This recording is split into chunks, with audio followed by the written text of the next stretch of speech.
உதவி செய்யுங்க. தண்ணி வந்து தேங்காத ஒரு நடவடிக்கை எடுங்க, அதுதான் முக்கியம்.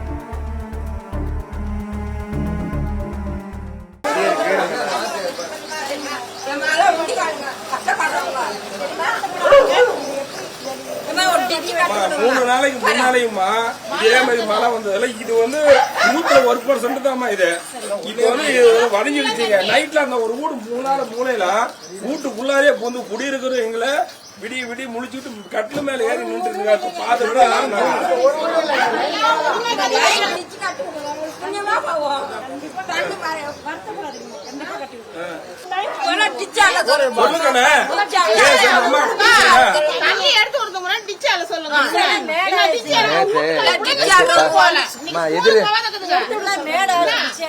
எதிர்பாராதமா மழை வந்துருச்சுமா. தண்ணி ஓவர் ஏரி ரொம்ப நாள வேற வழி இல்ல, திறந்து விட்டாங்க.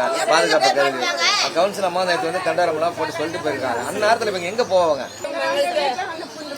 நிரந்தரமா டிச்சு கட்டுறதுக்கு மட்டும் முக்கியமா, நிரந்தரமா தண்ணி வந்து தேங்காத ஒரு நடவடிக்கை எடுங்க, அதுதான் முக்கியம்.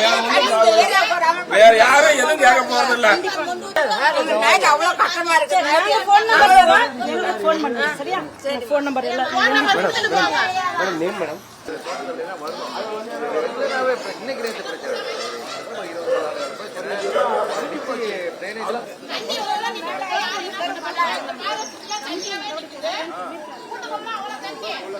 வீட்லயும் அப்படியே தப்பக்கால மாட்டுறது பாத்ரூம் ஒரு வீடு தவிர தண்ணி நிக்குதுமா.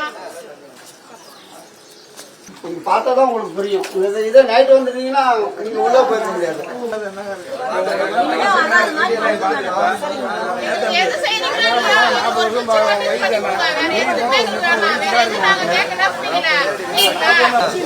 கண்டிப்பா பாருங்க. அதுதான் நாங்க வேற எதுவுமே தேவையில்லை. எங்களுக்கு மட்டும் இது கொஞ்சம் மட்டும் உதவி செய்யுங்க. ரொம்ப முடியல. இந்த பச்சைப்பட்டியில் இந்த தெரு முழுவதுமே பாதிக்கப்பட்டிருக்கு. வர்ற வழியில எல்லாம் தண்ணி நிறைய ஓடுது. பட் இந்த தெருவில் தான் வீடுகளுக்குள்ள தண்ணி போயிருக்கு. இதுக்கு கமிஷனர் கண்டிப்பா ஒரு நடவடிக்கை எடுக்கிறது. ஒவ்வொரு முறையும் மழை வரும்போது இல்ல, கட்டாயம் நிரந்தர தீர்வு. அந்த கரையை உயர்த்துற மாதிரி, அது இல்லாம இந்த டிரைனேஜ் எல்லாம் ரீவாம் பண்ணி பண்ற மாதிரி கட்டாயம் பண்ணுவாங்க. இல்ல, அத்தியாவசிய பொருட்கள் எல்லாமே இழந்திருக்காங்க. இன்னொன்னு இந்த குழந்தைகளோட பள்ளி பாட புத்தகங்கள்லாம் நிறைஞ்சிருக்கு. ஸ்கூல் போக முடியாத சூழல் இருக்கு. அவங்களுக்கு ஏதாவது நிவாரணம் ஏதாவது மாநகராட்சி சார்பா வழங்க போறோமா, இல்ல என்ன பண்ண போறோம்? இது சம்பந்தமா ஆணையாளர்கிட்ட பேசி ஒரு முடிவு சொல்லலாங்க. எந்த அதிகாரி போன் பண்ணாலுமே எடுக்கிறது இல்லைன்னு அந்த பொதுமக்கள் குற்றச்சாட்டு வைக்கிறாங்க. தெரியல, இனிமே நாங்க எங்களோட நம்பர் தரோம். எந்த நேரம் வேணாலும் போன் பண்ணலாங்க.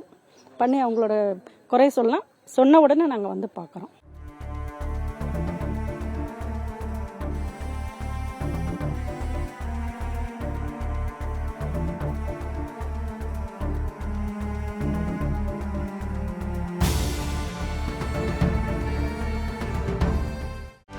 செய்திகளை உடனுக்குடனும் துல்லியமாகவும் தெரிந்து கொள்ள சப்ஸ்கிரைப் பண்ணுங்க.